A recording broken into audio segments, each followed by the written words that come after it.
Would you have the cash to buy that much stake, Puneet? Because in 2019, your family had to sell nearly 16-17% of its holding, 16-17% stake in Zee because of financial compulsions. Do you now have the recourse to take the stake up much higher than your current 4%? So today I don't have them, and maybe I hit a lottery ticket, and that may give me the cash to buy the stake. Okay. The other curious clause in this, and it is a curious one, Puneet, to me, is that you've got a non-compete shareholding fee of 2% in Zee, in the combined entity. Now, why would Sony agree to give you a non-compete? You are the MD and CEO of the company.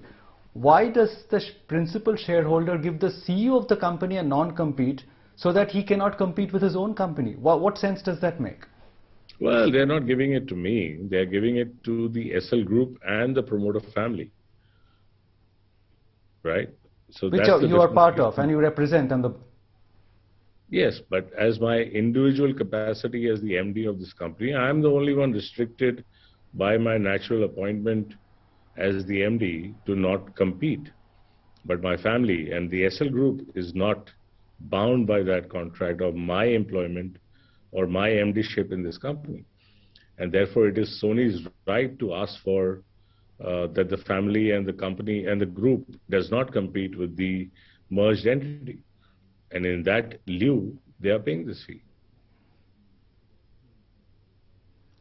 This is a strange one, Punit, and I don't think it will stand scrutiny with your minority shareholders and certainly not with Invesco, who's quite a militant minority shareholder, because it seems very specious.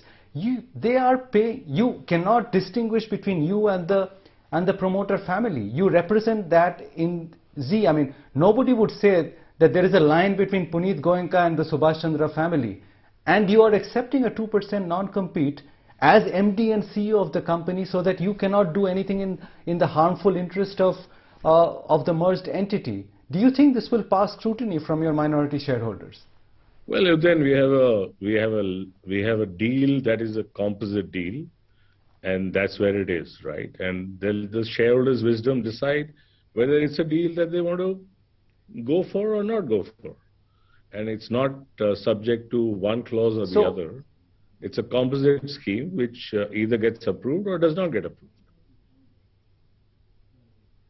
No. So have you discussed the contours of this deal with Invesco, who's actually created quite a stir back in October by writing that open letter?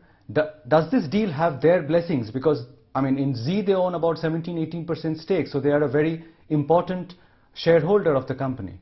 Have you discussed all the contours with them? Well, then I'm obligated to talk to my board, and that's about it. And the shareholders will have their say at the shareholder meeting when they vote for the scheme.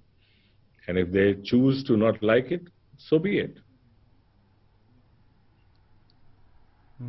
So where do things stand with Invesco? I mean, is there still a Bombay High Court case pending out there? Have they retracted it in the light of this announcement today? I mean, where do things stand with that?